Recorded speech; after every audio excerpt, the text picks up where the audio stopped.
Դե ինչ Ժողովուրդ ջան, եւս մի անգամ ասում եմ, 300,000 ադրբեջանցիների Հայաստանում բնակեցման մասին թեզը հիվանդ երևակայության արդյունք է։ Անմտությունը,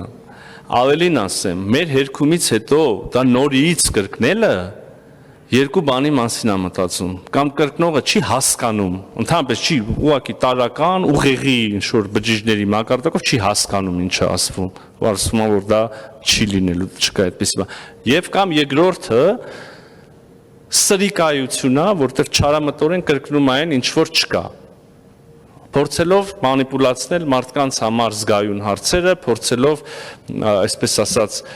անօգուտ իհարկե, սեղմել ինչ-որ ցավոտ կետերի հասարակության համար ցավոտ կետերի վրա։ Ընդ որում ես չգիտեմ այդ մարդը, որ անընդհատ այս նույն միտքը կրկնում է այս անհեթեթությունը, իր շահերի տեսանկյունից որն ավելի լավ,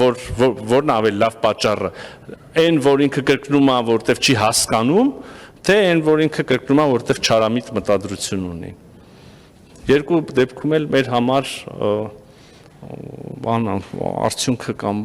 չգիտեմ, դրսևորումը եզրակացություն մեկն է, կամերաներ ընդեղ են, հարգելի հայրենակիցներ, 300,000 ադրբեջանցիների Հայաստանում բնակեցման մասին թեզը հիվանդ երևակայության արդյունք է, անհեթեթություն եւ սրիկայություն։ Շնորհակալություն, պարոն նախարար։